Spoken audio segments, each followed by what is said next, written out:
Bueno, empezamos a tratar algunos géneros más problemáticos dentro de la familia. Aclaro, va a ser enfocado a las especies que crecen en la Argentina, ¿no?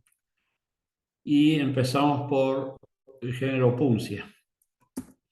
Bueno, como ustedes imaginarán, el género Puncia es uno de los que más fácil es de reconocer cuando uno ve una planta. Tienen estos macroblastos aplanados, que ya les dije que se los conoce con el nombre de cladodios.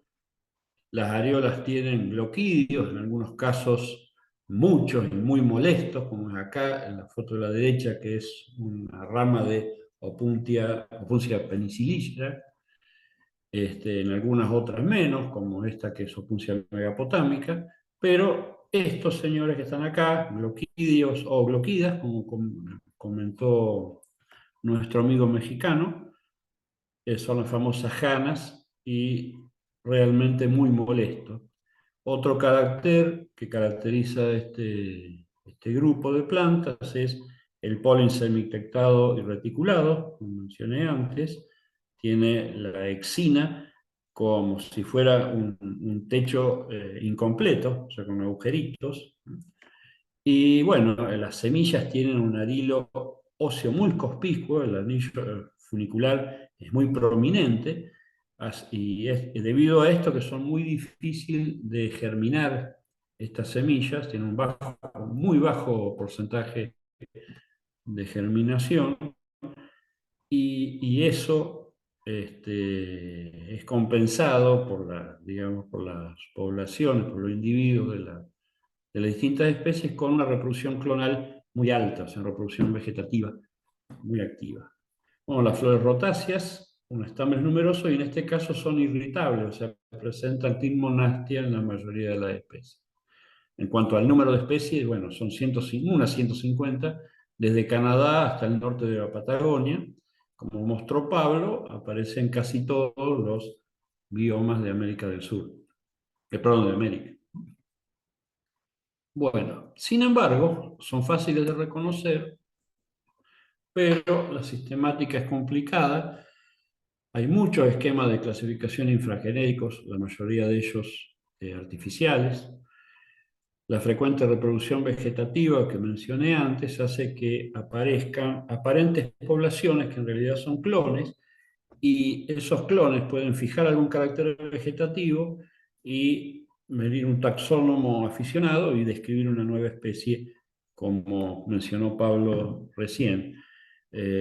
No es una frecuencia tan alta como las especies globulares de los géneros Gynocalicium, Rebutia, Parodia, etcétera, la creación de nuevos taxones dentro de Opuncia, pero se da también. Pero además se agregan fenómenos naturales como son la hibridación y la poliploidía, que dificultan también el reconocimiento certero de los taxones. Me había pasado la anterior, en más detalle, el polen semipectado reticulado, fíjense los poros, qué importantes que son, y acá está esa disposición particular de la exina, que tiene todos estas perforaciones, estos agujeritos, como si fuera un techo que lo agarró una pedrada. Bueno, en la Argentina, esta clasificación infragenérica que vamos a seguir es totalmente artificial. Muchas de estas series ya están descartadas por completo, pero para estudiar los taxones que vamos a ver, todavía es adecuada. Son 4 series, que son las series Armate, Chacopunce, Aurantiace y Sulfure. Como mencionó Pablo, en la Argentina aparece Opuncia ficus indica como especie adventicia.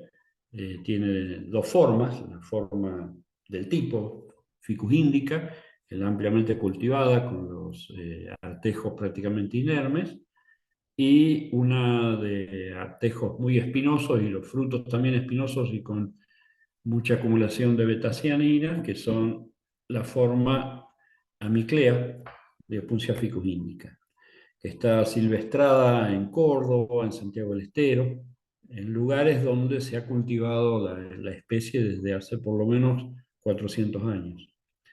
Opuncia fragilis o fragilis, fue descrita como Opuncia ventanensis en el sur de la provincia de Buenos Aires.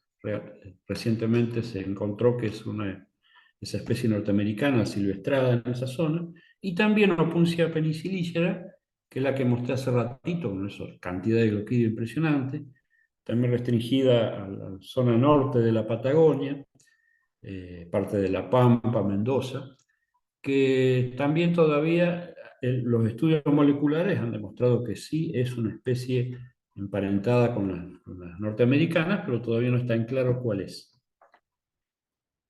Bueno, vamos a hablar de las nativas y vamos a empezar por la serie Armate. En la serie Armate hay lo que yo llamo complejos.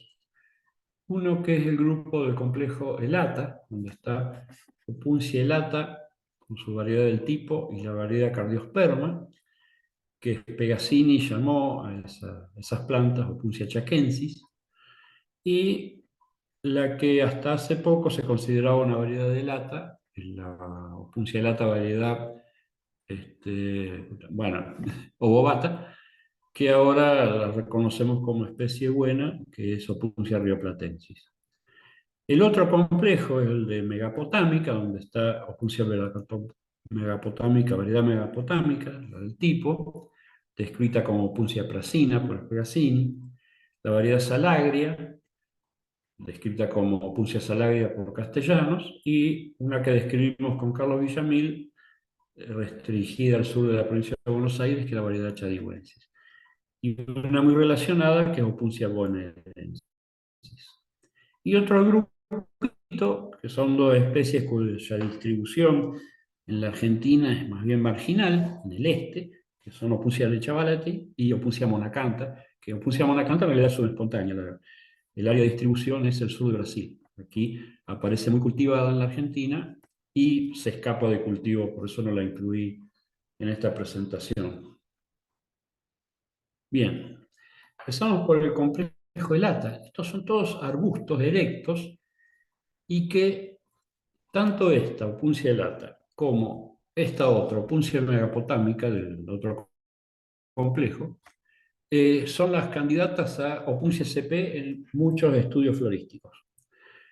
Son muy parecidos desde el punto de vista vegetativo, ramifican profusamente, la reproducción clonal es muy importante, aparece en lugares donde tenemos a veces kilómetros de individuos que en realidad es un solo clon, pero que últimamente tanto Font como yo hemos estudiado el grupo y hemos encontrado caracteres que nos permiten definir bien a este grupo a este complejo de especies. Uno de los caracteres es el color de los lóbulos estigmáticos. En el grupo de Opuncia elata, los lóbulos estigmáticos, como vemos acá, son de color crema, gruesitos de color crema. Mientras que en Opuncia megapotámica son de color verdoso, un verde muy fuerte. Otro carácter es el interior de los frutos, cuando uno hace un corte longitudinal B en Opuncia elata, que el color de la pulpa es verdosa, a veces color verde crema, mientras que en Opuncia megapotámica las betacianinas están al fondo y tienen este color rojo vinoso, muy parecido a una remolacha. Entonces, bueno, en base a esos caracteres, definimos bien Opuncia elata, la variedad elata, que tiene algunos morfotipos muy espinosos que crecen en la Mesopotamia, como este. La variedad Cardiosperma, Opuncia chaquensis de Pegasini, que crece en el Chaco oriental, básicamente, que tiene unos frutos bien piriformes, con una variabilidad muy grande en la forma del fruto, eso también dificulta a veces la determinación. Opuncia lata, variedad cardiosperma, se diferencia de la variedad del tipo, además de la forma de los artejos, que son más espatulados y con espinas cortitas, porque tiene el arilo seminal pelos en el centro de la semilla. No en casi nada en el anillo funicular, pero sí en el centro de la semilla. El arilo tiene pelos. Opuncia rioplatensis, que era la Opuncia lata variobovata, es una de las especies más comunes del norte de Buenos Aires y el sur de Santa Fe. Se diferencia de Opuncia elata no por el color de la pulpa, como vemos acá, son muy similares, por eso clasificamos dentro del complejo elata, pero sí se diferencia por los botones florales, que también es un carácter sólido. En Opuncia elata los botones florales siempre son con el ápice obtuso, mientras que en Opuncia rioplatensis son de ápice bien agudo. Acá vemos en esta foto un botón floral, ahí se ve el ápice del botón floral. Esta foto fue sacada cerca de la ciudad de Galvez, en la provincia de Santa Fe. Y acá vemos la distribución más o menos de este grupo de lata. Opuncia rioplatense, entonces, Buenos Aires, Santa Fe, parte de Córdoba y Entre Ríos, sobre Entre Ríos. Opuncia lata, variedad de lata, comparte distribución con rioplatensis y también con la variedad cardiosperma, que su área de distribución principal está en el Chaco Oriental, o sea, en el Chaco húmedo, la región biogeográfica chaqueña. Opuncia megapotámica, variedad megapotámica, si uno quiere hacer una identificación a prima facie, los artejos son bien suborbiculares, pero igualmente eso no se da siempre. Y otra característica que tiene la Opuncia megapotámica, la variedad del tipo, es que las espinas son más flexibles que en el caso de Opuncia elata. La variedad salagria de Opuncia megapotámica es muy común en parte del norte de Santa Fe, en Córdoba hay poblaciones muy importantes. Tiene también los artejos un poco más delgados que en la variedad del tipo, con mucho más número de areolas y bien suborbiculares. La variedad salagria, además, las espinas se concentran hacia el ápice.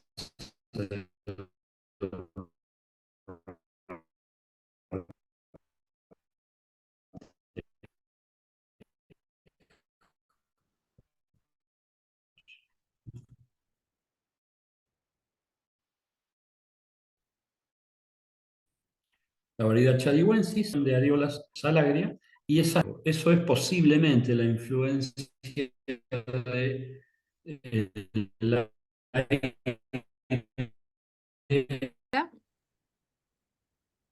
Ahí vuelve. Bueno, no sé, bueno, estaba hablando de Opuncia megapotámica, la variedad chadihuensis que describimos con Carlos Villamil, que es un endemismo del sur de la provincia de Buenos Aires, y las poblaciones están muy cerca del mar argentino. Entonces, esa característica que mencioné de las areolas encriptadas en los artejos posiblemente sean una defensa hacia los vientos con la abundante sal del mar que posiblemente lleven. Bueno, como decía antes, la variedad salagria es esa típica que encontramos en las sierras cordobesas y en la provincia del Espinal, en La Pampa, pero llega al Chaco también. Y la variedad megapotámica, la variedad del tipo, viene de Uruguay, Entre Ríos, sur de Santa Fe y norte de Buenos Aires. Bien, acabo de decir que Opuncia megapotámica variedad chadihuensis sería un endemismo, o es un endemismo de la provincia de Buenos Aires. Pero la que lleva el epíteto guanariensis en su nombre no es endémica de la provincia de Buenos Aires, y es una planta que la describió Spegazzini también, pero que cuando fue a Paraguay y vio Opuncia cardiosperma, que la había descrito a Schumann, él creyó que era lo mismo, entonces la sinonimizó. Esta planta también tiene el ápice de los pimpollos como Opuncia rioplatense, o sea, terminado en punta. Tiene mucho mayor número de areolas, eso la puede a prima facie diferenciarla, pero ¿por qué está en el grupo de megapotámica? Porque tiene los lóbulos estigmáticos de color verdoso. Y los frutos tienen ese color remolacha en el interior, rojo vinoso, producto de las betacianinas. Bueno, cuando vemos botones florales agudos obtusos, a prima facie ya me puede decir. Si son obtusos, estamos con Puncia elata seguro, que puede ser la variedad del tipo, Puncia elata variedad elata, o Puncia elata variedad cardiosperma. Y si son agudos, bueno, hay que esperar un poco, hay que florezcan para ver el estigma, porque puede ser Opuncia rioplatense. Recuerden, bonariensis. Opuncia venariensis y Opuncia megapotámica tienen estigma verde, mientras que Opuncia rioplatensis, el estigma es color crema. Y la especie que daba de esta serie Armate, Opuncia rechavalete, que es muy parecida a las demás, también otra Opuncia sp, pero cuando florece, fíjense, el pericarpelo es bastante largo, ¿no? Claviforme casi, y como que el ovario huye del pericarpelo, está restringido acá al ápice de la estructura floral. O sea, todo esto que vemos acá, prácticamente todo el corte longitudinal de la flor, es tejido caulinar que no tiene nada que ver con una flor en sentido estricto. O sea, el braquiblasto, que es la flor que lleva los antofilos, sería esto de acá, esta parte apical. El ovario ínfero, con su estilo estigma, y el androceo con numerosos estambres de disposición espiralada. Pasamos a otra serie, que es Abrantiace, también una serie bastante artificial en cuanto a los caracteres que se utilizaron para agrupar a las especies. Este es el grupo que estudié para mi tesis de maestría, enfocado en Opuncia anacantha, y ahora la tesis de doctorado que estoy haciendo es toda la serie y estudiando estas 4 especies, que son Opuncia anacantha, Opuncia colubrina, Opuncia discolor y Opuncia branchial. Solamente voy a mostrar las 3 primeras. Una de las características de este grupo es que acá sí el arilo es bien piloso. Son semillas lanosas, como lo describió Spegacini. Posiblemente se trate de algo relacionado a dónde crecen estas plantas, que es cuando llueve, estos pelos se hidratan, como se ve acá, y posiblemente esa hidratación se mantenga la semilla con humedad suficiente debido a esos pelos y de a poquito se rompa la dormición que tiene esa semilla, dormición producida por supuesto por ese arilo duro que las caracteriza. Bueno, Puncia anacantha, el nombre significa sin espinas, nada que ver, o sea, lo que utilizó Pegazzini para describirla fue un par de artejos, un individuo donde los artejos eran básicamente inermes, pero cuando uno va a ver las plantas acá, tienen muchas espinas. Esta es la variabilidad en un solo individuo, esto es lo que estudia en maestría, más. Acá también el ancho de los artejos varía. Acá, por ejemplo, esto es todo un solo individuo. Si vemos el tercero, arrancando de arriba para abajo, sería más o menos anacantha. Pero luego acá vemos con espinas. Y estas espinas, si las ven, se las denomina retrorsas porque están orientadas hacia abajo de la areola.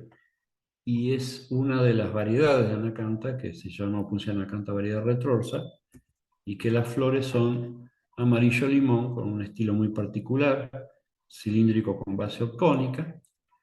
Y bueno, esto no lo estoy trabajando todavía en el doctorado, por eso no me explayo más. Opuncia colubrina es otra especie de la serie que tiene tallos tanto cilíndricos como aplanados. Cuando lo describió Castellanos, lo hizo en base a un individuo que la mayoría de los tallos eran cilíndricos, por eso, desde un escritorio, algunos taxónomos europeos la han sinonimizado con una especie del género Salmonopuncia, que tiene tallos cilíndricos, que es Salmonopuncia echiquendansi, que es una especie de pedemonte argentino y boliviano. Opuncia colubrina es un taxón bien chaqueño, está restringido básicamente al Chaco Occidental, unas pocas poblaciones en el Chaco Oriental o húmedo, mientras que Opuncia nacanta es prácticamente en todo el Chaco. Opuncia discolor es un taxón que tiene los artejos muy cortitos y muy espinosos, se desprenden muy fácilmente. Esto hace algo parecido a lo que comentaba nuestro amigo mexicano cuando se desprenden los gloquidios en la opuncia microdaxis, te lastiman los ojos. Esta, cuando se desprenden los artejos completos, vuelan y se clavan en las pantorrillas, por ejemplo, o en las patas de los animales. Son muy dolorosos, es muy costoso arrancar esto no de la piel, no solo las espinas, sino también los gloquidios. Opuncia discolor tiene sus bemoles, por eso no hablo más. Esta es la tesis doctoral. En la serie Chacopunce que describimos como monotípica con Roberto, está Opuncia quimilo, que la mencionó Pablo en una de sus charlitas. Son plantas arbóreas, es un corotipo, o sea, una especie típica de la región chaqueña, más que nada de la región chaqueña occidental o chaco seco. Se caracteriza porque, por un lado, los estambres no presentan pigmonastia, o sea, no son sensibles. O sea, es algo que característico del género, pero acá no ocurre, o es muy raro. Presentan trioesia funcional, hay flores perfectas, flores pistiladas y flores estaminadas, pero funcional, o sea, no es que falta el androceo en las pistiladas o que falte el pistilo en las estaminadas, sino que son estériles cada una de las partes. Cuando uno ve los tépalos petaloides son un rojo intenso o anaranjado intenso, y el estilo se caracteriza porque en la base tiene un reborde anular muy característico, y otra cosa que tiene Opuncia quimilo, que la diferencia de las demás, es que el fruto, cuando se forma, el- la, la- la anatomía interna del pericarpelo se esclerifica formando una estructura muy dura.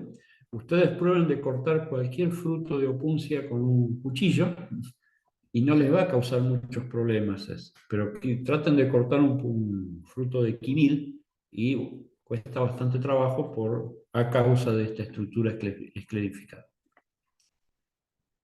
Bien, por último la serie Sulfure, que tiene una sola especie que es la más fácil de identificar, pero que también tiene sus problemitas porque aparecen variedades y aparece variabilidad intraindividuo o interpoblación.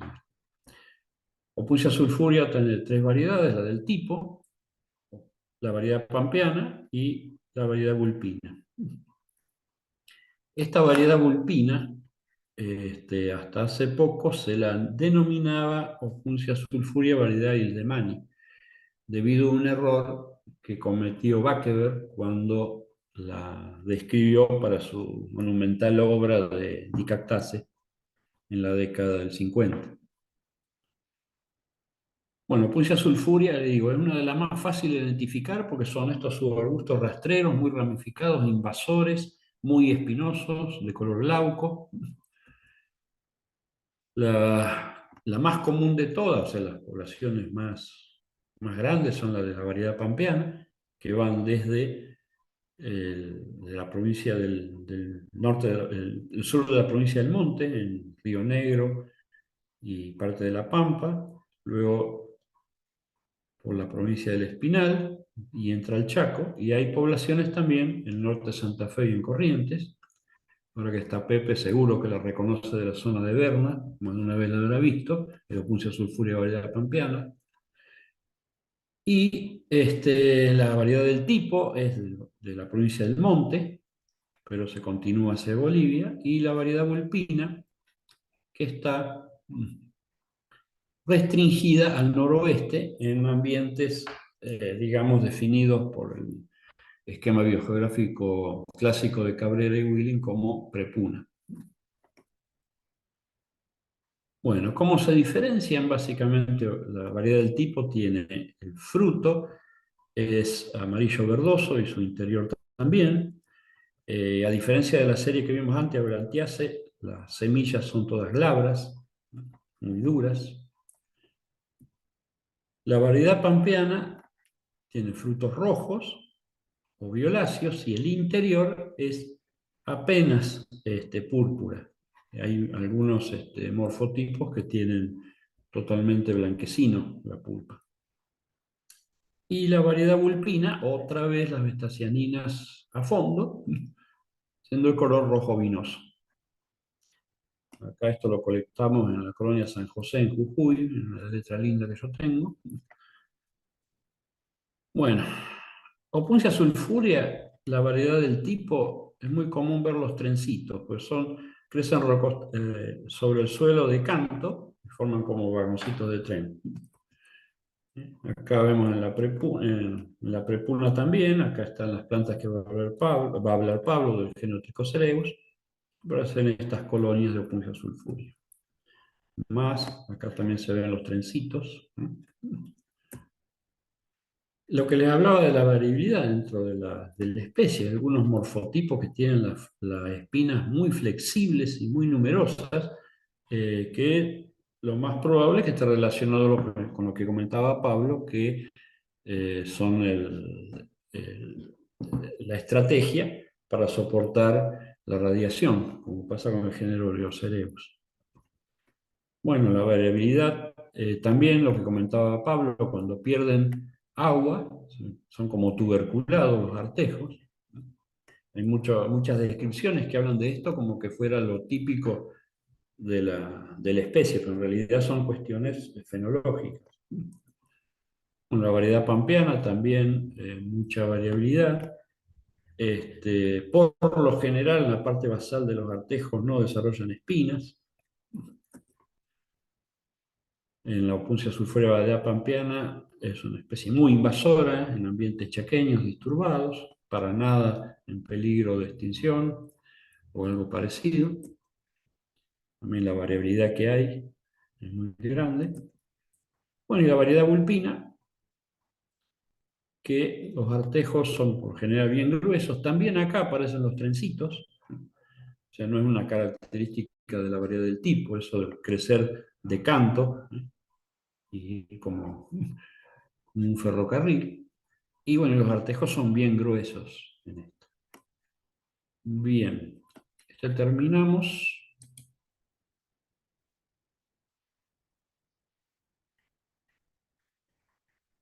Pasamos al siguiente. Sí. Como verán, las opuncias dan para mucho más todavía. Vamos a pasar a un grupo de plantas muy diferente. Que no tienen gloquidios. Que son mucho más amigables, en mucho sentido. Exactamente. Se dejan estudiar. Sí, sí, sí, sí, sí. Aunque tienen otros problemas, por supuesto.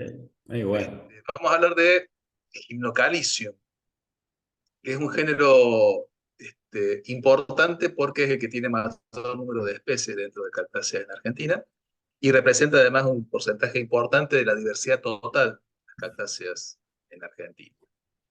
Este, ¿Qué caracteriza a este género? Son plantas globulares, siempre, muy rara vez alguna de las especies puede desarrollar un hábito más columnar, pero ya en plantas muy longevas, normalmente son globulares o aplanadas.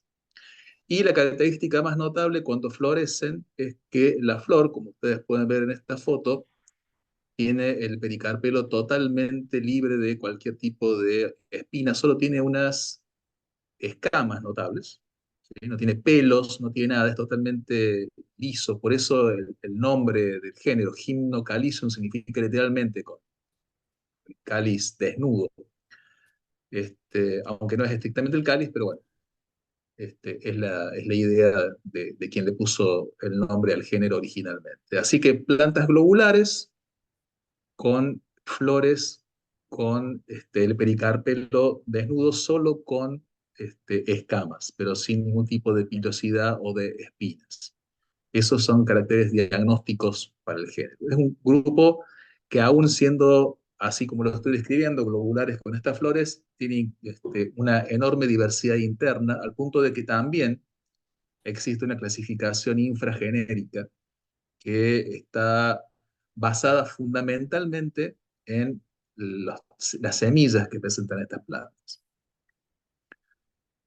Eh, Esta clasificación que voy a mostrarles en subgéneros es muy útil para poder, bueno, digamos, si uno quiere tratar de meterse en el mundo de los Hypnocalycium, lo primero que debería pensar es tratar de llegar a qué subgénero pertenece la planta.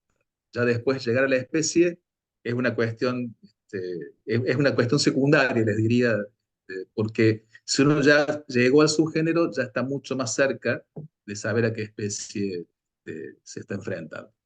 Y esta clasificación fue propuesta en la década del 60 por un coleccionista de cactus de la República Checa, Schutz, que se fijó que había una correspondencia entre las características de las plantas y las semillas, así que planteó esta clasificación. Como les decía hace un rato, a los cactus muchas personas los coleccionan y eso ha hecho que existan, en particular con el género Hypnocalycium, clubes de coleccionistas con sede en distintos países europeos. Hay un club muy importante en la República Checa, hay un grupo muy importante en Austria, otro muy importante en Alemania, otro muy importante en Italia, Holanda, Rusia, hay un grupo muy importante, Japón inclusive, ya escapándonos de Europa. Y toda esta gente está muy activa en toda la cuestión taxonómica y sobre todo con la aparición de nuevas especies. Por eso es que la primera persona que se ocupó de estas cuestiones fue un coleccionista checo. Después hubo un grupo muy activo en la década del 90 y de la primera década del 2000, que es el grupo austríaco, que describieron muchas especies y que propusieron un sistema de clasificación infragenérico totalmente diferente, que de alguna manera se oponía a este sistema que les voy a mostrar.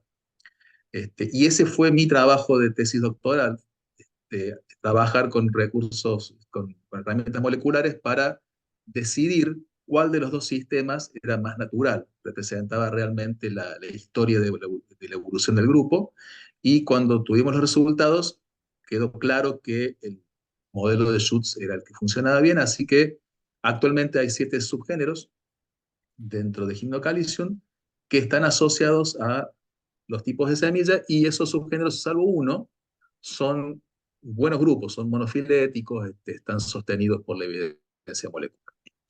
Entonces voy a empezar por el primero, que es Microsemineum. Como su nombre lo indica, son semillas chiquititas. La escala que ustedes ven en la foto tiene 1 milímetro, así que se trata de semillas de menos de 1 milímetro de diámetro, semillas de testa oscura, tuberculada. La región hilum micropilar, fíjense, es clara, ¿sí? Este, notable. Y este grupo representa a una sola especie, así que todo está bueno en términos de reconocimiento. Es Hypnocalycium saglionis.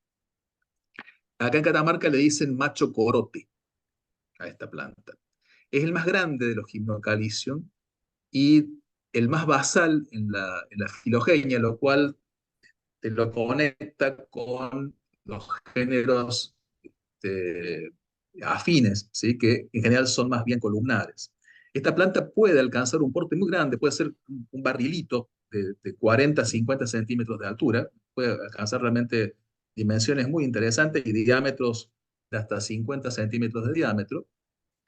Fíjense que tiene flores bastante rotáceas, bastante chatas en desarrollo, de color, de color rosado crema. Y tiene,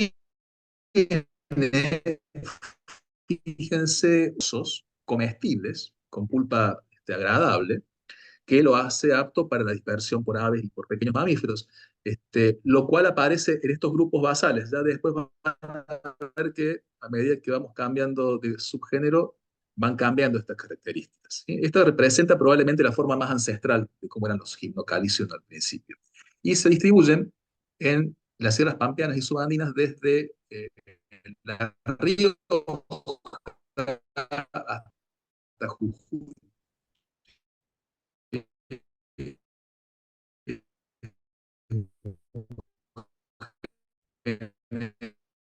Es habitan hace bosques serranos. Eh, Así que pensando en cómo reconocerlo, plantas grandes, robustas, con frutos rojos cuando lo encuentran con fruto en verano y con flores relativamente de garganta poco profunda, ¿sí?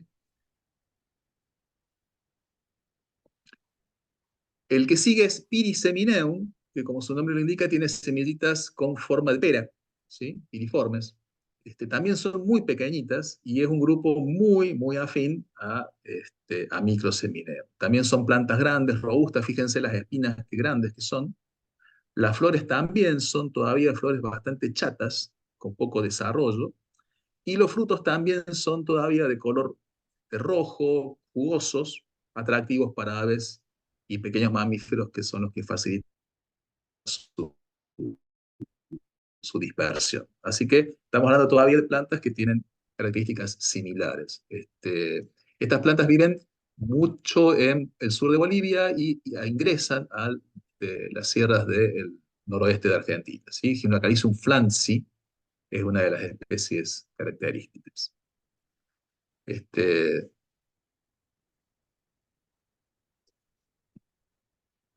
Muscosemineum es otro grupo que tiene, fíjense, estas semillas un poquito más grandes, pero no mucho, son pequeñitas todavía, de 1 milímetro aproximadamente, muy tuberculadas y de un color claro, un castaño claro amarillento notable, y la región hilomicopilar está más reducida en proporción con la semilla.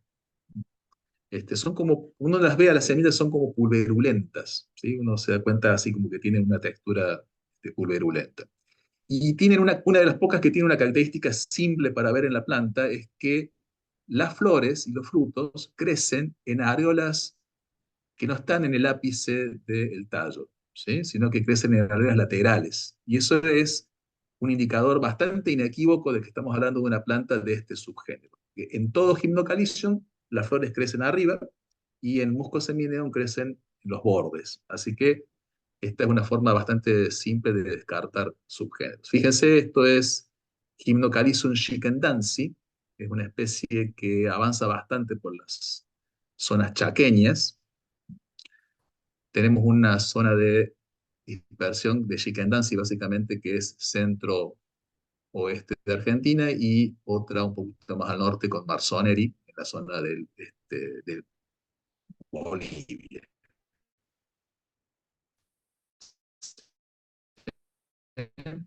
Bueno, los bosques chaqueños, muy comunes en Santiago del Estero, Catamarca, norte de Córdoba, de Salta, Tucumán. Es básicamente una especie de llanuras, aunque puede avanzar bastante hacia las montañas. Le dicen milluga o michoga, ¿sí? Y es una planta bastante conocida, porque también los frutos, si bien no son ya tan, fíjense que hay una tendencia a que los frutos se reducen un poco, no son tan apetitosos de aspecto como los que veíamos hace un rato. Scabrosemineum es un subgénero que creamos cuando hicimos este trabajo de filogenia porque apareció como un grupo muy bien formado. Antes estas plantas se clasificaban junto con Microsemineum, pero quedó claro que Microsemineum es una cosa y esto es otra. Tiene semillas un poco más grandes, siguen siendo todavía pequeñas, 1 milímetro aproximadamente, con también una textura rugosa en la superficie, con mamelones. Y estas plantas son, en general, plantas grandes, plantas que pueden alcanzar fácilmente los 20 centímetros de diámetro, 25 centímetros de diámetro, espinas robustas. Esta especie que ustedes ven acá es Gymnocalcium mobilei, que es una especie típica de las sierras de Córdoba y San Luis, endémica de esas sierras, una que es muy fácil de distinguir es la única que tiene esto, porque tiene semillas amarillas, ¿sí? En general las semillas de los quinocalizos son más bien grisáceas o castañas. Estas son claramente amarillas, incluso medias aplanadas. Tienen una floración muy bonita, muy intensa. Esta especie tiene flores de color rosado, la gama del rosado, pero hay también con flores rojas, con flores blancas. Hay muchas especies. Y los frutos, ya fíjense, prácticamente no cambian de color a la madurez, apenas pueden pintar un poquito, no son tan jugosos, ¿sí? Y acá empiezan a tallar como dispersores las hormigas, porque estas semillas desarrollan una estructura asociada a la semilla, elaiosomas, que son muy atractivas para las hormigas, y entonces generalmente los que tenemos que colectar alguna semilla de estas plantas tenemos que estar atentos al momento en que empieza la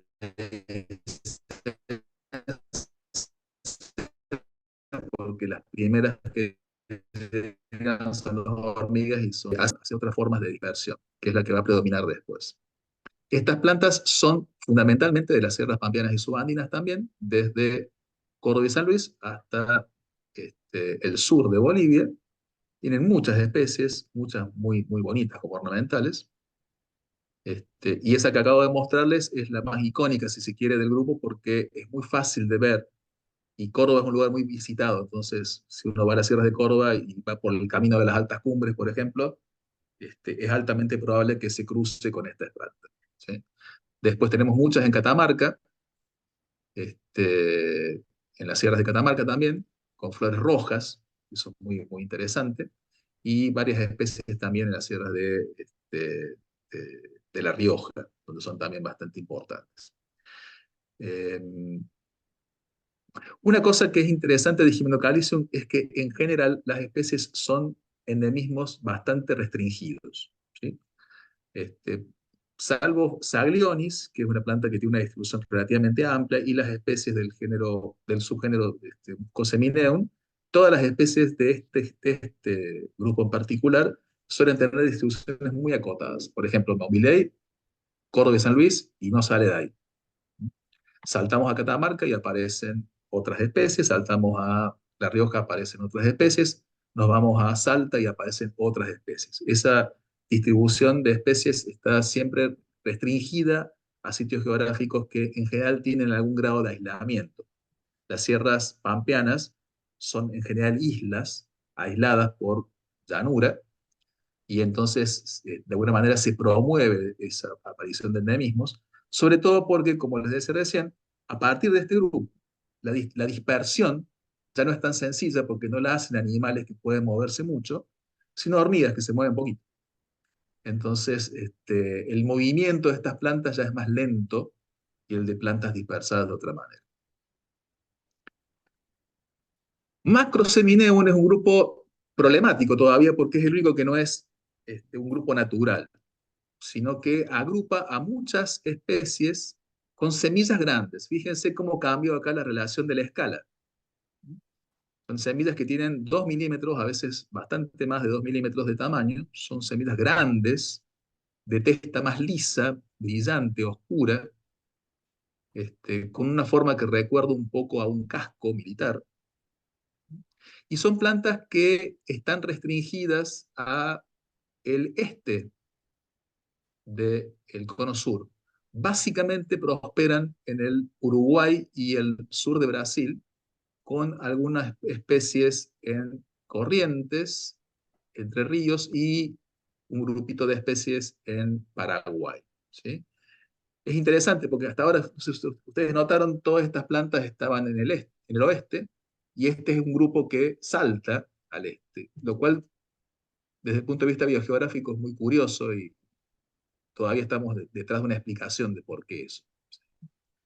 Estas plantas tienen semillas grandes, son también ya con frutos bastante más secos, dispersadas normalmente por hormigas, y están restringidas, como les decía, al este, con pocas especies en Argentina. Hay una especie que es Angelae, muy interesante porque es un recontra microendemismo que crece en los Tres Cerros, en la provincia de Corrientes, ¿sí? Los tres cerros son una formación, una especie como de, de asomo del escudo de Brasilia ahí en la llanura, cerca de los esteros de Rivera, y en esos cerritos está esta especie que se ve como en esta foto, ¿sí? Este, con espinas ya fíjense más finitas, más débiles, ¿sí? Flores ya mucho más alargadas, fíjense cómo cambió también eso con respecto a la primera especie que vimos, que eran flores más achatadas. Acá ya se parecen más a un embudo. Así que vamos viendo cómo va cambiando el género a medida que vamos cambiando de subgénero. Trichomosemineum es un grupito de especies que crece en las zonas secas del Chaco seco, digamos, básicamente, y del monte del centro apenas noroeste de Argentina. Son plantas que tienen estas semillas muy curiosas porque parecen barnizadas, si se dan cuenta en la foto, ¿sí? Son de color castaño claro, muy brillantes, tienen papilas en la superficie muy notables y la zona hilo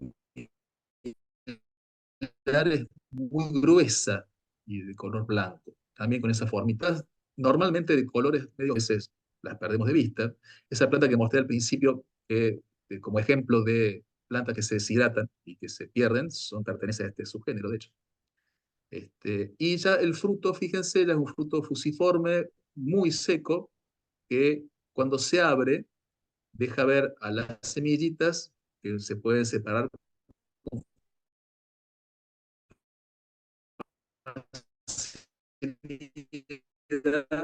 de esas, para los hormigas es muy frecuente ver creciendo, naciendo estas plantitas muy cerca del basurero de los hormigueros, ¿sí? Este es el manchón de la distribución, fíjense, es muy frecuente encontrarlos en el norte de las sierras de Córdoba, en las sierras de La Rioja y en los valles del noroeste de Córdoba, sur de Catamarca, La Rioja. Esa es la zona de distribución de estos grupos. Son pocas especies, este, pero bien diferenciadas morfológica y desde el punto de vista de las semillas. Y finalmente tenemos a el subgénero Gymnocalycium, el subgénero que tiene el nombre del género, que es el grupo de más diversidad, con más abundancia de especies. Está caracterizado por semillas más globosas, con forma de barril.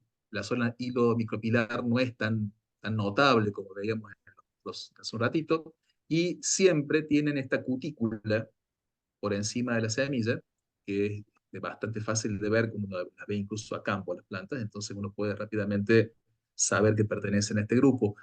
Pero además son plantas mucho más pequeñitas en general, ¿sí? Son plantas pequeñas, con espinas muy débiles, muy blanditas, amarillentas generalmente, no representan ya ningún tipo de amenaza para manipularlas. Raíces muy napiformes, bastante, que representa a veces más del 50% de la biomasa de la planta. Este, esta especie es Gymnocalycium andreae, endemismo de las sierras de Córdoba, exclusivamente.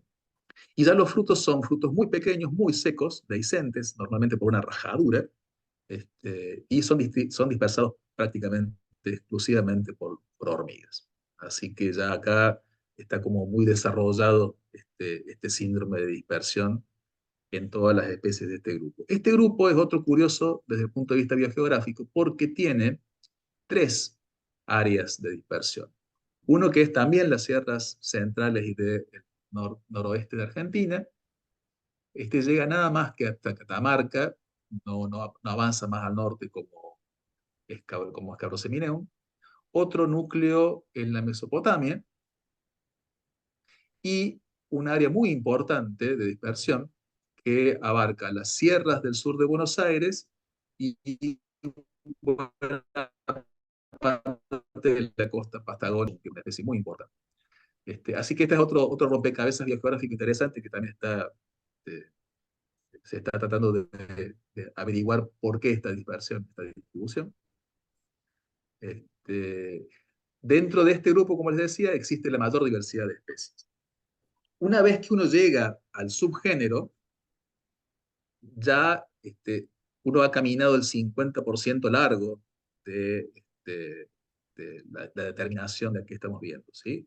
En general, esto es relativamente sencillo de determinar, sobre todo si tenemos una planta con frutos, obviamente. Pero, recapitulando, es como que vamos desde plantas muy grandes, con flores relativamente chatas y pequeñas y frutos jugosos y coloridos, hacia flores, hacia plantas más chicas, con espinas mucho menos importantes, con frutos secos, y flores más infundibuliformes, ¿sí? Flores con más forma de embudo. Esa es un poco la tendencia evolutiva del género. Más allá de eso, si ustedes consultan las fuentes de Internet, eh, lo que está disponible, digamos, para la determinación de estas plantas, hay mucha confusión porque lamentablemente, como les decía hace un rato, hay mucha gente creando especies a partir de formas de variabilidad normal de estas plantas, ¿sí? Sí, es muy arduo el trabajo de listar todos los sinónimos, ¿sí? Yo les planteé que el género tiene unas 40 y pico de especies y hay más de 500 nombres. Es una locura, ¿sí? Entonces, eh, creemos que con el trabajo de la Flora Argentina esto ya va a estar un poquito más ordenado, por lo menos como para orientarse a dónde podemos estar parados cuando veamos cada planta. En realidad, esto no vamos a hablar solo de un género, sino de algunos relacionados con algunas semejanzas desde el punto de vista vegetativo, y es algo que lamentablemente también ha sido tradicional en el estudio de esta familia, darle una importancia mayor a los caracteres vegetativos que a los reproductivos. Ya lo vimos con opuncia, ¿no? Entonces, lo que voy a hacer en esta presentación es mostrar algunos ejemplos de cómo los caracteres reproductivos son fundamentales para diferenciar a las especies. Una de las cosas que hay que tener en cuenta es que, al igual que en otros grupos de plantas, para determinar las especies o los géneros de Cactaceae, se tienen que analizar de manera integral la mayor cantidad posible de caracteres y sus correspondientes estados, tanto vegetativos como reproductivos. O sea, no dejar los caracteres vegetativos de lado, pero no darles el peso que se les ha dado tradicionalmente. Acá, en esta foto, si uno se pone a pensar solo en caracteres vegetativos, va a decir, ah, bueno, aquí hay ramas de tres especies diferentes. Una con pocas costillas, el espacio intercostal bastante largo, una con los tallos mucho más angostitos, con casi sin espinas, y el otro con mayor número de costillas, también angosto y hasta el color diferente. Pero ¿qué pasa?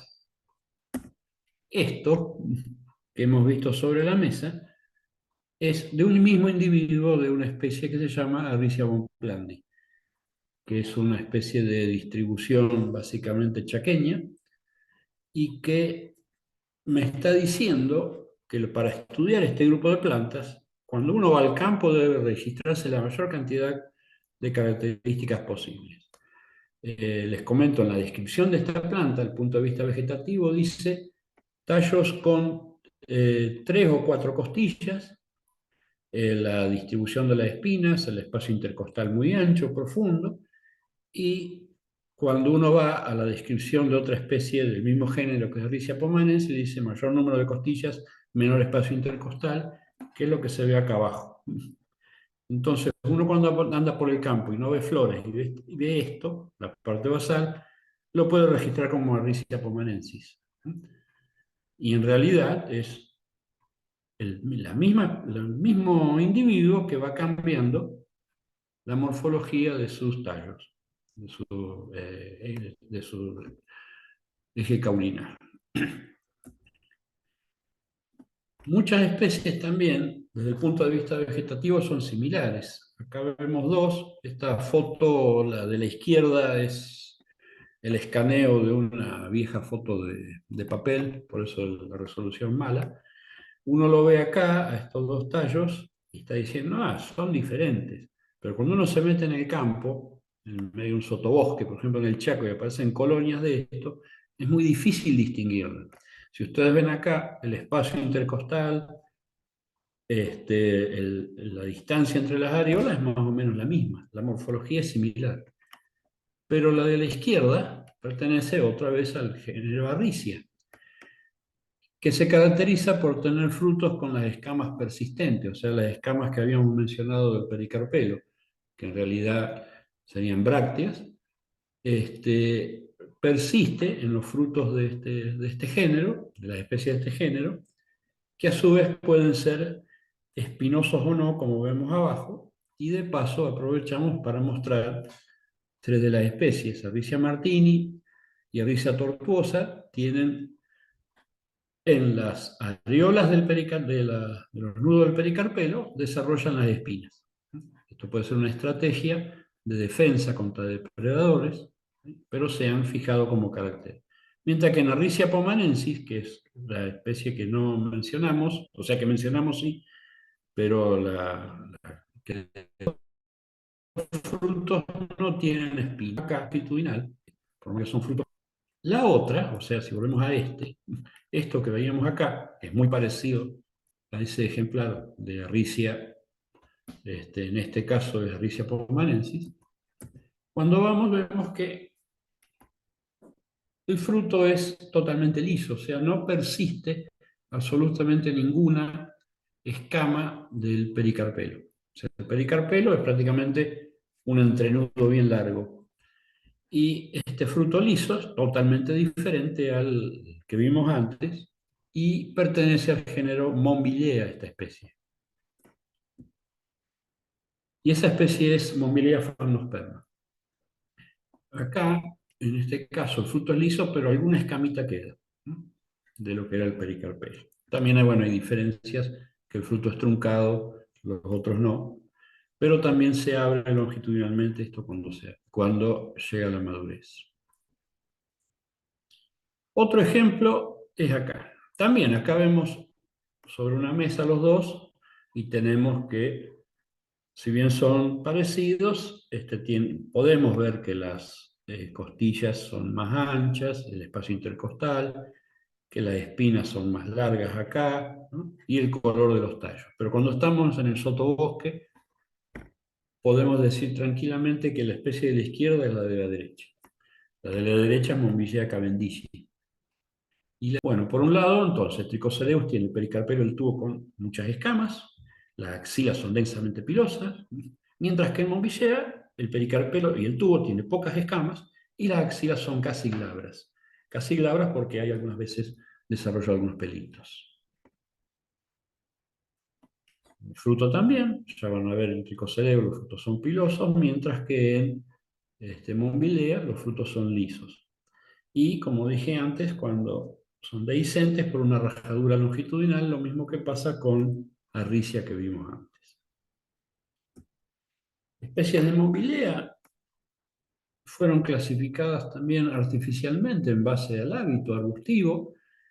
Montbillea euclora, que es una especie de los bosques estacionales del oriente de Paraguay, de la zona de Misiones y el sur de Brasil. Montbillea cavendishi, que es una especie chaqueña, un subarbusto chaqueño muy común, por ejemplo, acá en el norte de Santa Fe, forma colonias donde se mezcla con Pleistocactus baumani, con Opusia acantha. Y por otro lado, una especie de aspecto muy lindo, porque tiene los tallos marmorados, una especie que recientemente cada vez está siendo más cultivada como ornamental, que es Montbillea spegassini. En todos los casos, bueno, acá tenemos frutos con una escamita, acá también, que es lo que más o menos caracteriza al género Montbillea. Pero ¿qué pasa con un detalle acá? En Montbillea spegassini, los estambres son declinados, o sea que como que se tuercen hacia un lado de la flor. Por supuesto que esto síndrome de polidísimo y euclora, no son declinados. Cuando uno hace un corte transversal de la flor, no ve los estambres hacia un lado orientados. No tengo una buena foto, pero en Mobilea cavendishi, también si yo hago un corte longitudinal de la flor, es como que agarro la hilera de la segunda serie de estambres y la tuerzo hacia un lado como hice acá con este estilo y estigma. En Mobilea euclore y Mobilea cavendishi eso no lo puedo hacer, no puedo separar los estambres de esta manera.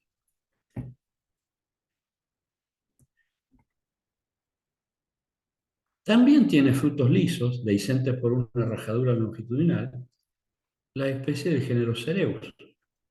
Una de ellas, Cereus etíope, que o tiene el hábito parecido a Mobilea spegaccini.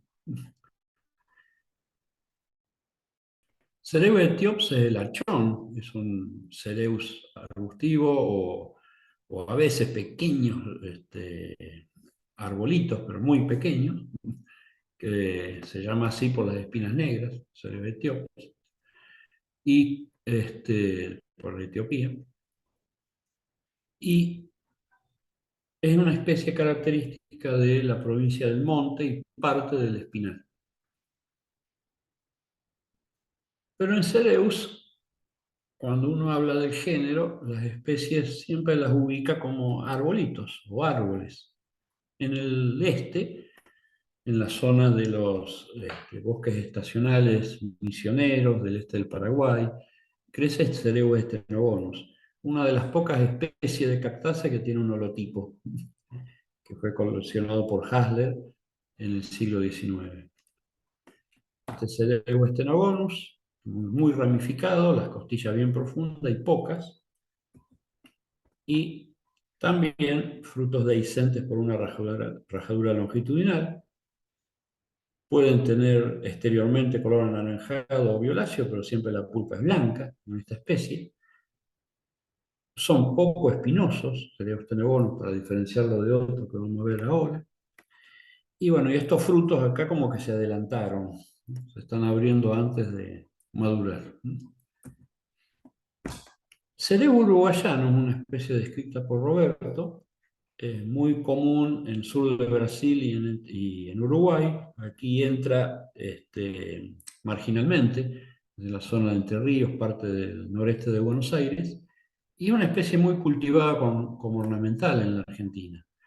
Estas fotos son de lugares en Uruguay, de un amigo que se llama William Duarte, que me las facilitó.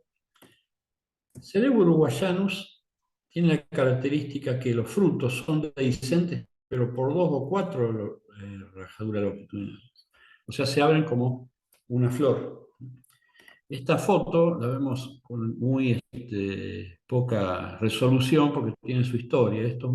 Esta foto fue tomada con una cámara fotográfica de las antiguas por Roberto y bueno, se pixela cuando lo queremos mostrar así.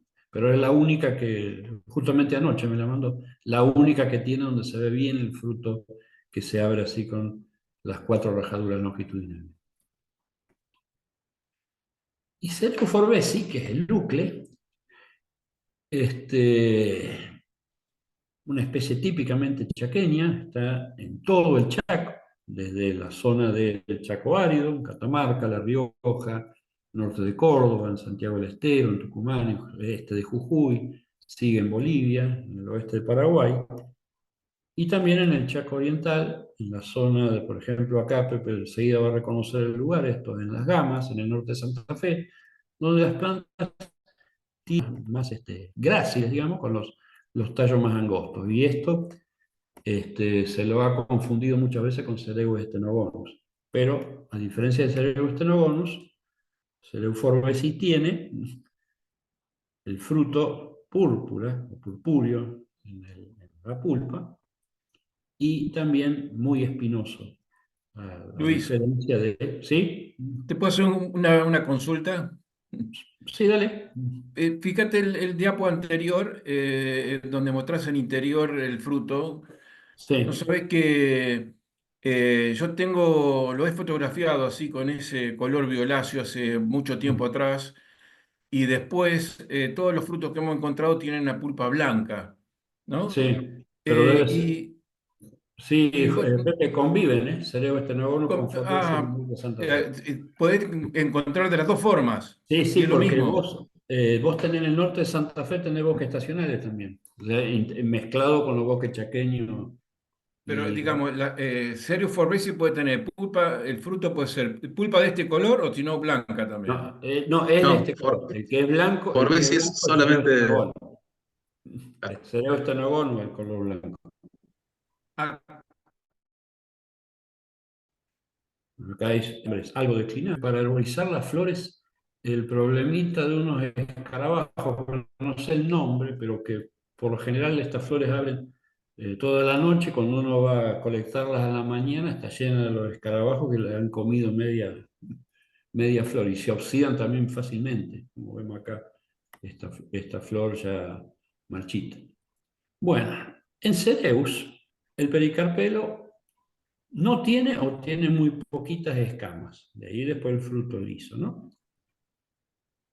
Y me sirve para diferenciar desde el punto de vista reproductivo con esta otra, que es Stexonia corine, el cardón, que también es una especie bien chaqueña, pero que crece en la ladera de los cerros, en los bosques junto a Cereu forbesi, a Echinopsis lorenzi, a Laspidosperma quebracho blanco, y también crece en amplias extensiones salinas, por ejemplo en el norte de Santa Fe, en la zona de Fortinolmos, hay cardonales muy extensos, ¿no? Bueno, Stexonia corine no solamente por el número de costillas se diferencia de Cereus, sino también por que el pericarpelo está cubierto de escamas imbricadas, o sea, no es liso para nada. Ya que estamos, Stexonia corine fue descrita por Saldic, el conde de Saldic, como perteneciente al género Cereus, porque antes todas las especies columnares y así con costillas tenían aspecto de cirios, por eso se clasificaban en Cereus. El basónimo entonces de Stexonia corine es Cereus corine justamente. Britton and Rowe fueron los que establecieron diferentes géneros, o sea, segregaron Cereus en base a caracteres reproductivos. Bueno, y otra cosa que es Stexonia corine, los estambres no son declinados, es una sola serie, o sea, yo veo los estambres todos dispuestos a lo largo del tubo y no los puedo separar como si puedo hacerlo en Cereus, en dos series. Bueno, de nuevo el Stexonia corine. Y la última es que muchas veces gente manda fotografías de los cactus y piden que uno las determine. Y por lo general las fotos lo hacen con la parte más bonita. Entonces se fotografían la flor abierta con los tépalos petaloides bien desplegados, los estambres, todo, pero muchas veces yo tengo acá dos flores con los estambres declinados, se ve bien, son declinados, escamas, con espinas o con escamas o con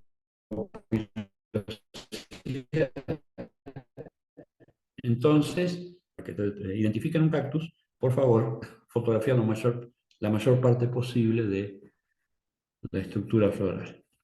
Bien, yo ya terminé. Este, les decía Tricocereus, que es otro de los géneros columnares importantes, es icónico del noroeste, ¿sí? Hay alrededor de 20 especies. Y yo me voy a concentrar, yo acá en el intervalo que estaba hablando Luis, achiqué un poquito, me voy a concentrar en distinguir estas dos especies, que son dos especies que se confunden muy a menudo, ¿sí? Tricocereus terskeki y Tricocereus atacamensis. Si uno las ve en las laderas de las montañas del noroeste, se ven básicamente iguales, ¿sí? Son muy, muy parecidos. Son los cardones de los valles del noroeste de Argentina. Pero existen algunas características que son bien, bien fáciles de ver para poder distinguir las dos especies y para poder ubicarse. Acá tenemos un ejemplar de Tricocereus terskeki y al lado uno de Atacamensis. Fíjense primero que Terquequi tiende a ser mucho más ramificado en ejemplares adultos desarrollados, ¿sí? Ramificados normalmente bastante desde abajo, y Atacamensis normalmente es un candelabro más propiamente dicho, con 3, 4 brazos a lo sumo, ¿sí? Y usualmente más robustos. Así que generalmente esto nos puede ayudar a empezar a distinguir las especies. De todas maneras, Terquequi, cuando no es tan grande, puede tener menos brazos y ese puede ser una fuente de confusión. Otra cosa son las flores. Como bien habló Luis recién, Trichocereus se caracteriza por tener flores con el pericarpelo con escamas y muchos pelos en las axilas de esas escamas. ¿Mm? En ese sentido, las flores de estas dos plantas son similares, pero las de Terquequi son bastante más grandes, ¿sí? Son unos embudos importantes de aproximadamente 10, 15 seducidos. Esa es otra diferencia importante en la floración, que por lo demás sucede más o menos en la misma época. En esta foto también ya se ve una característica muy, muy notable, que es el tipo de espinas que tienen las dos especies. Fíjense, Terquequi, y lo vamos a ver de vuelta en esta foto, las espinas de Terquequi son espinas bastante rígidas, que permiten ver claramente. Es uno de estos cactus que se ve la diferencia rápida de las dos especies, ¿sí? Los frutos son bastante parecidos, así que en ese sentido no hay mucha diferencia, salvo que Atacamensis son las pasacanas, son frutos que se comen, se pueden utilizar para comer, mientras que Terquequi no es tan utilizado para eso. Sí, esta especie es una especie que ha cobrado mucho interés en los últimos años, porque acá en Catamarca mucha gente utiliza esta especie como si fuera el verdadero San Pedro, Nicocereus pachanoi, ¿sí? Con objetivos eh, eh, para intoxicarse, ¿sí? Se usa para eso la epidermis. Por eso acá en la zona de Catamarca es frecuente encontrarse con estos ejemplares que están descascarados, porque les han sacado la cáscara para utilizarla. Eso al menos no hay registro de que se haga con Atacamensis, porque, bueno, evidentemente es una planta diferente. Los tricocereus son muy diversos, son todas plantas que parecen cardones. Esta es una especie también bastante típica del noroeste de Argentina, que es Candicans, que le dicen cardoncito. Fíjense que es como un cardón en miniatura. Y acá está la foto que les dice Luis, ¿sí? Hay que sacar la foto de costado para poder ver el pericarpelo, si no, nos perdemos esa información que suele ser muy importante. Y también, por supuesto, si tienen la posibilidad, la foto de la corola abierta. Así son flores bastante profundas, son de apertura crepuscular y nocturna, ¿sí? Se abren al atardecer, permanecen abiertas de noche y después quedan abiertas durante la mañana, pero después se cierran y no vuelven a abrirse, ¿sí? Así que probablemente también eran polinizadas o son todavía polinizadas por animales nocturnos. Y hay muchas más especies de este género que son muy bonitas, algunas con flores rojas, flores amarillas. La diversidad es muy amplia acá en Catamarca, en Rioja, Salta,